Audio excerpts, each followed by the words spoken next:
Tunaalikwa pia kuendelea kusali rozari kwa bidii na kwa imani. Tunatambua kwamba mama yetu Bikira Maria amefunzwa katika safari ya wokovu. Sisi kama vijana tunaalikwa kuendelea kumshukuru Mungu mambo matatu muhimu kama vijana. Kwanza, kila jambo tunalofanya mahusiano na Mungu yawe bora kila siku. Bali tunaendelea mbele kila siku kuhakikisha mahusiano na Mungu yako imara.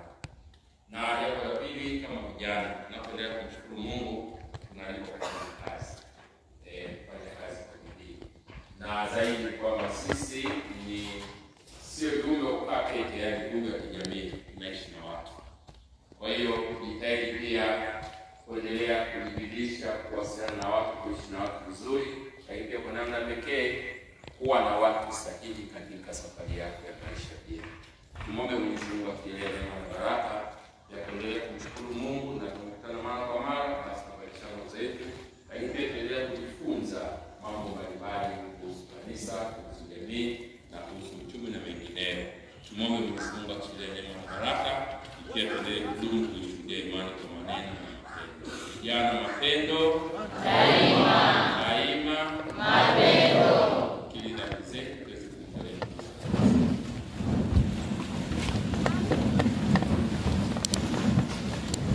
na kuungamia Mungu Mwenyezi.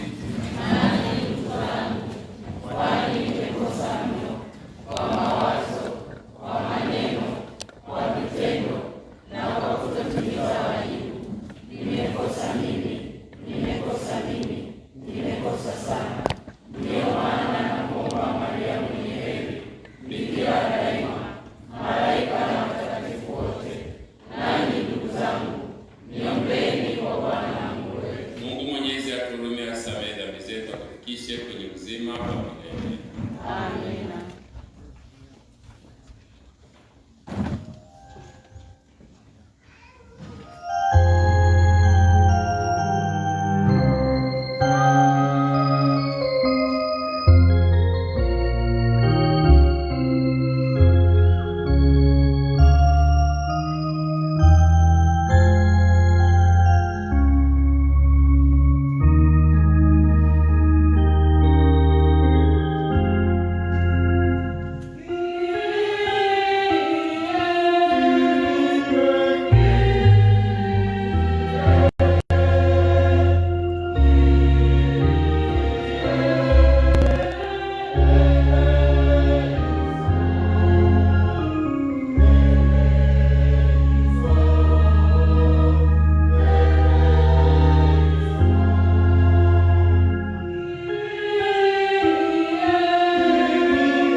naishi na kutawala nawe katika umoja wa Roho Mtakatifu, Mungu milele na milele.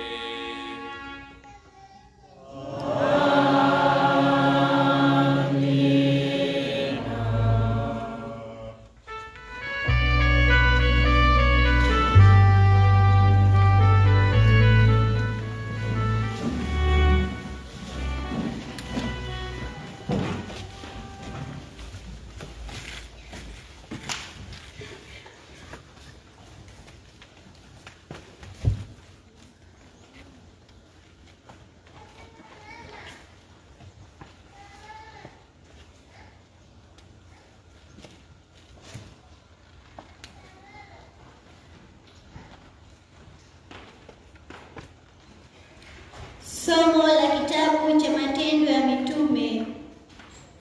Paulo akiisha kukaa Antiokia siku kadhaa aliondoka, akapita kati ya nchi ya Galatia na Frigia, mji kwa mji, akiwathibitisha wanafunzi.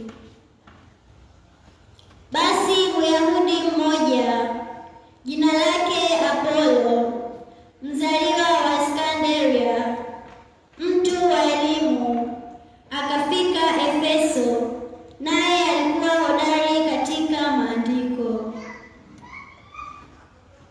Mtu huyo alikuwa amefundishwa njia ya Bwana, na kwa kuwa roho yake ilikuwa ikimwaka, alianza kunena na kufundisha kwa usahihi habari za Yesu.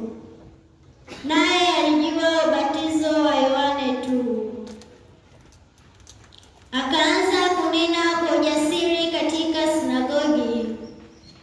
Hata Priscilla na Akila walipomsikia wakamchukua kwao, wakamweleza njia ya Bwana kwa usahihi zaidi. Na alipotaka kuvuka bahari aende mpaka Akaya, ndugu wakamhimiza, wakawaandikia wale wanafunzi wamkaribishe. Naye alipofika akawasaidia sana wale waliokwisha kuamini kwa neema ya Mungu, kwa maana aliwashinda Wayahudi kabisa mbele ya watu wote, akionyesha kwa maneno ya maandiko ya kuwa Yesu ni Kristo. Neno la Bwana. Kiitikio: Mungu ndiye mfalme wa dunia yote. Mungu ndiye mfalme wa dunia yote.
lakini nitawapa waziwazi habari ya Baba. Na siku ile mtaomba kwa jina langu, wala siwaambii ya kwamba mimi nitawaombea kwa Baba, kwa maana Baba mwenyewe awapenda, kwa kuwa ninyi mmenipenda mimi na kusadiki ya kwamba mimi nalitoka kwa Baba. Nalitoka kwa Baba, nami nimekuja hapa ulimwenguni. Tena nauacha ulimwengu na kwenda kwa Baba. Neno la Bwana.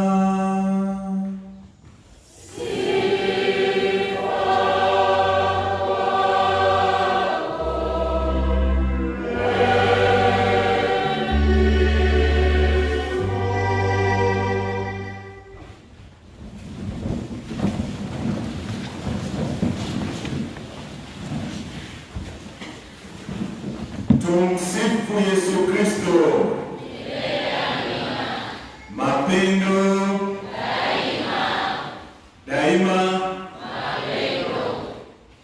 Basi wapendwa vijana wa dekania ya Mtakatifu Francisco wa Asizi Pugu, tumshukuru Mungu kwa zawadi ya siku ya leo, kwa tukio hili, kwa kongamano hili, kwa sababu ndilo kongamano la kwanza la viwawa katika dekania yetu ya Mtakatifu Francisco wa Asizi Pugu. Pugu mpya, sio ile Pugu ya zamani. Tumshangilie Mungu kwa makofi.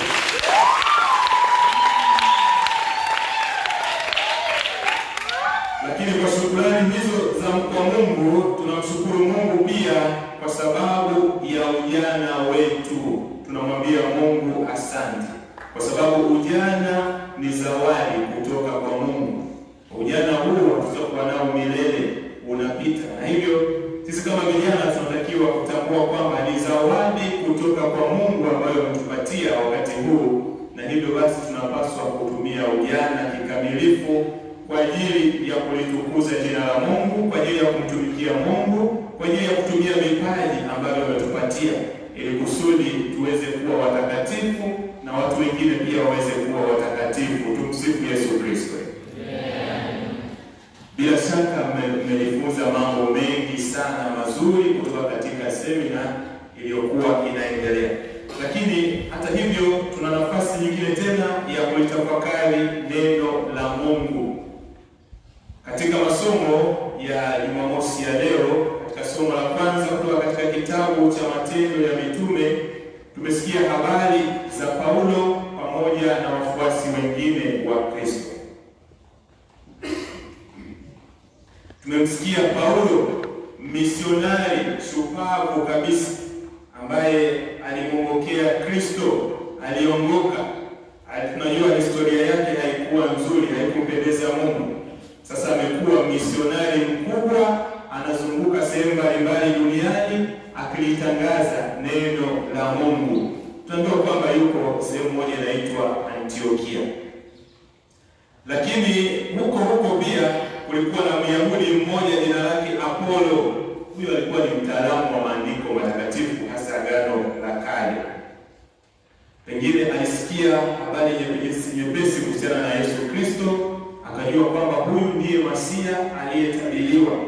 Basi kwa ujasiri mkubwa kabisa, hata kabla hajakutana na mitume kivile, ili waweze kumwelezea habari za Yesu, akaanza kumhubiri Yesu Kristo. Lakini baadaye tunaambiwa wako watu wawili, Priscilla pamoja na Akila, walimwita wakamsaidia kumjua Kristo vizuri, kwa usahihi zaidi. Na baadaye Apolo bila shaka alikuwa mhubiri mzuri. Tumsifu Yesu Kristo. Kwa hiyo kutokana na utume huu wa hawa watu, yapo mambo ya kujifunza sisi kama vijana. Jambo la kwanza ni uthubutu na utayari wa kumtumikia Mungu. Tumsifu Yesu Kristo. Walio na uthubutu na utayari wa kumtumikia Mungu, hebu wanyoshe mikono na wapige kelele za shangwe.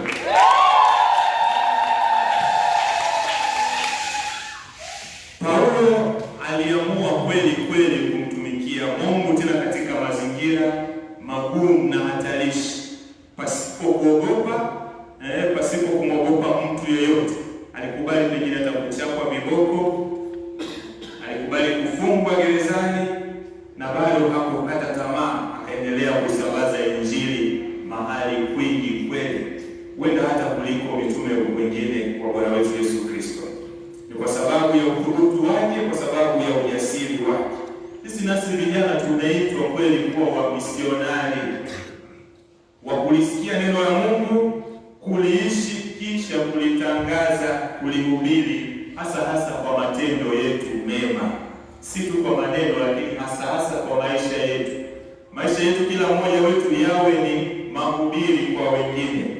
Mtu akiona wewe kijana Mkatoliki, anasema kweli huyu Kristo yuko ndani yake, Roho Mtakatifu kweli yuko ndani yake. Kwa hiyo unapokuona tu tayari wanahubiriwa, wanajua namna ya kuishi kwa upendo, wanajifunza kuvumilia, wanajifunza ustaarabu, wanajifunza mambo mema yanayompendeza Mungu. Lakini jambo lingine tunaojifunza ni kutoka kwa huyu Apolo ambaye alitambua kipaji ambacho Mungu alimpatia. Alitambua kipaji kikubwa ambacho Mungu alimpatia. Hata sisi kama vijana tunaweza kujiuliza, mpaka sasa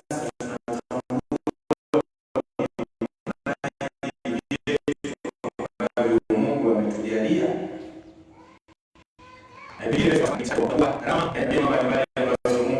Lakini unapotambua mara moja uzitumie, kwa sababu ni katika hivyo vipaji basi tunapata furaha, tunapata amani, tunapata huko kuridhika, hiyo fulfillment katika maisha yetu.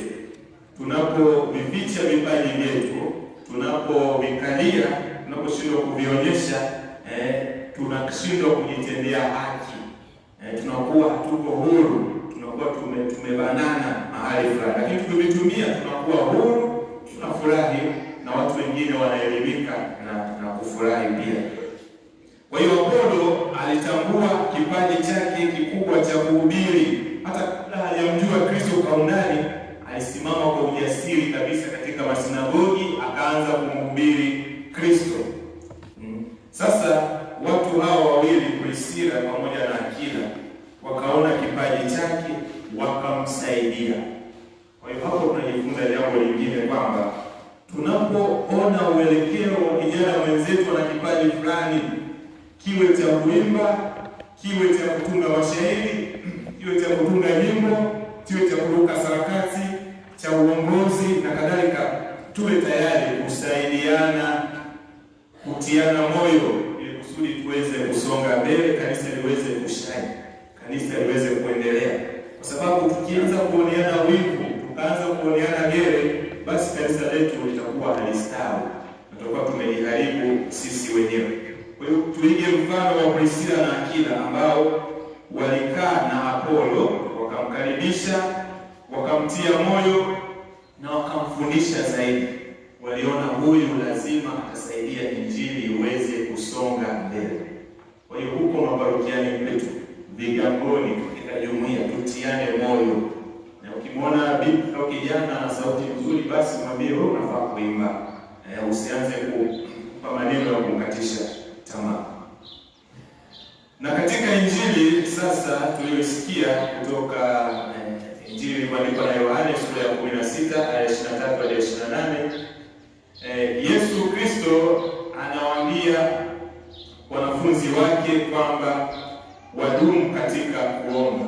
Anasema, mkimwomba Baba neno lolote atawapa kwa jina langu. Tumsifu Yesu Kristo.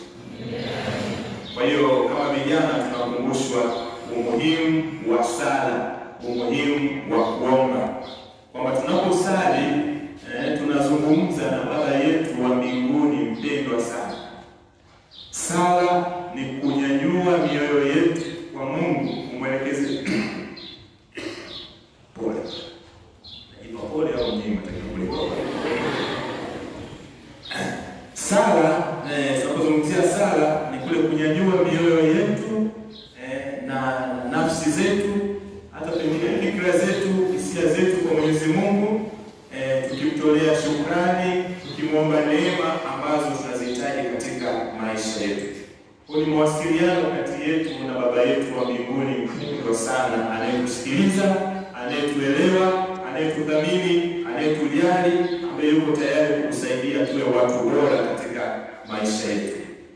Kwa hiyo tunaposali tunajenga uhusiano wetu na Mungu. Kijana, unapoacha kusali unakuwa mbali na Mungu, unakuwa mbali na kanisa. Hapo ndipo matatizo yote yanapoanzia. Unaposhindwa kusali, hata hizo fursa, wakati mwingine tunalalamika hatuna ajira zimekuwa ngumu, pengine ni kwa sababu ya kutokusali, kutomshirikisha Mungu.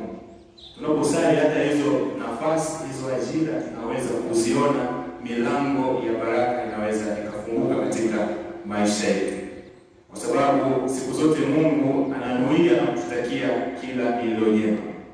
Na tunaposali maana yake tunamwambia Mungu kwamba tunakupenda, tunamwambia Mungu kwamba tunakuthamini, tunakutegemea, tunaamini na kutumaini katika ulinzi wako. Kwa hiyo mtu anayesali ni mtu anayeonyesha upendo kwa Mungu. Na hiyo sala ambayo tunapaswa kusali sisi kama vijana inatakiwa kuwa sala nyenyekevu, sala ya unyenyekevu. Sio tukusali bra bra. Vijana wengi tunakuwa na haraka, tunapokuja katika misa na kabisa iishe pasta, tuendelee na mambo yetu.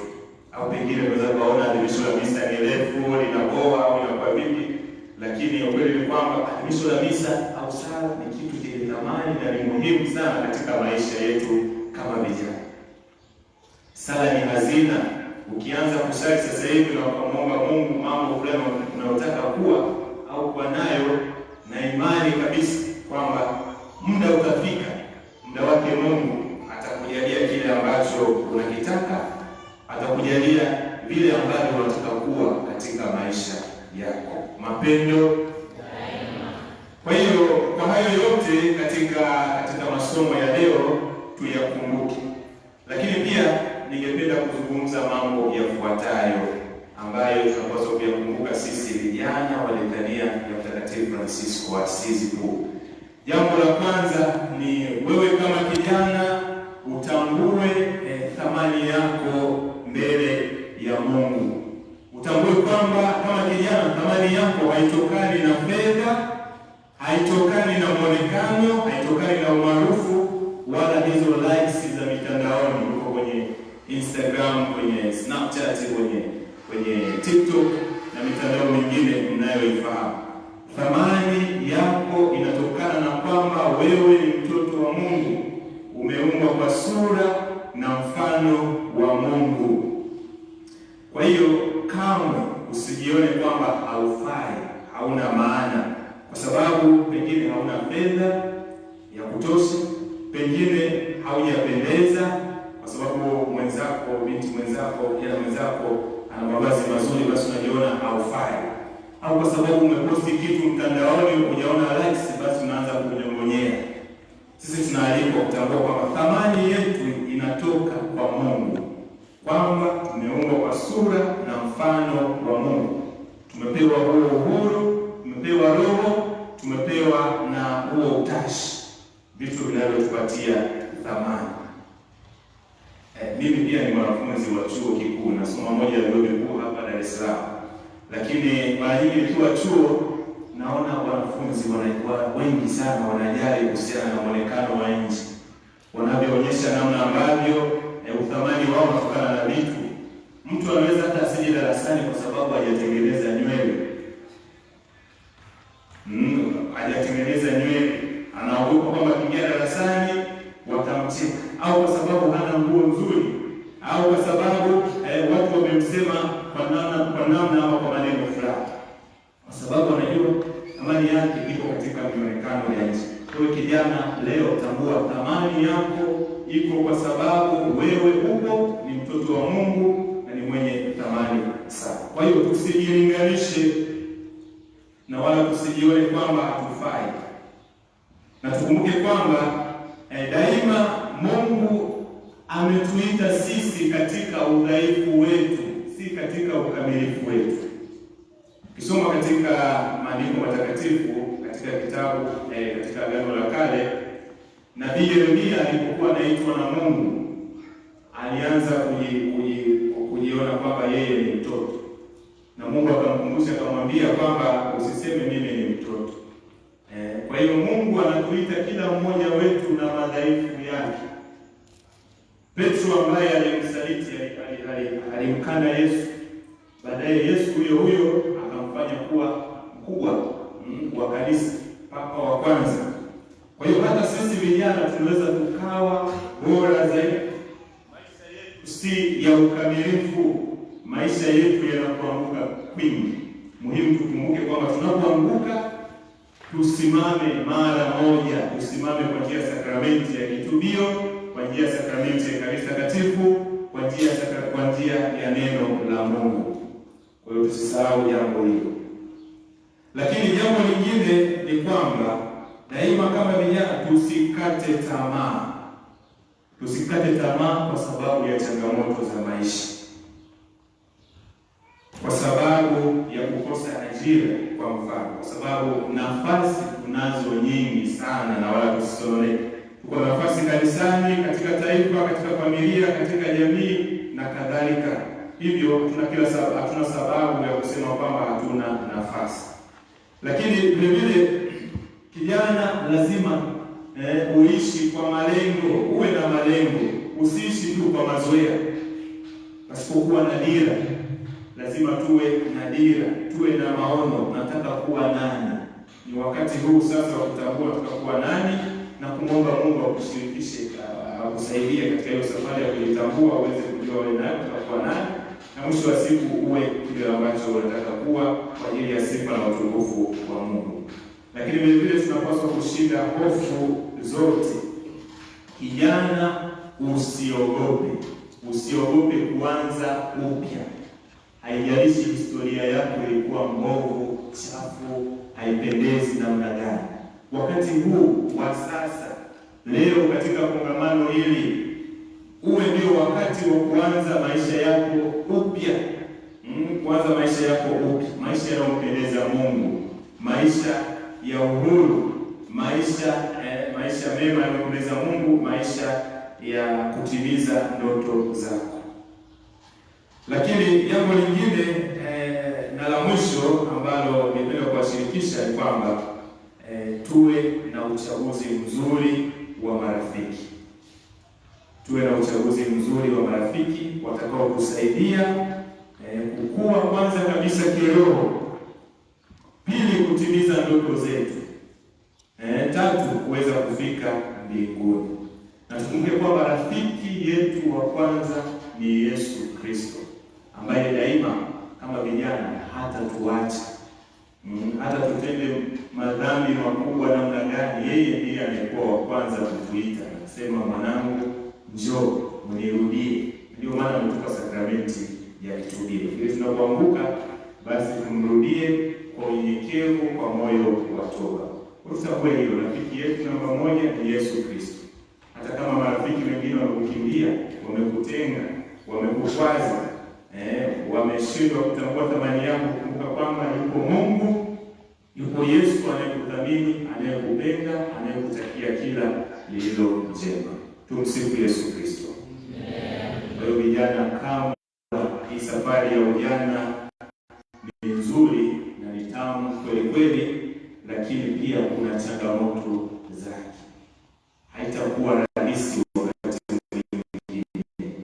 Kuna vijana ambao wanahangaika na magonjwa na matatizo mbalimbali ya maisha, lakini muhimu ni kwamba sisi tumtazame Yesu. Yesu awe ndiye kimbilio letu, awe kiongozi wetu anayetutia nguvu.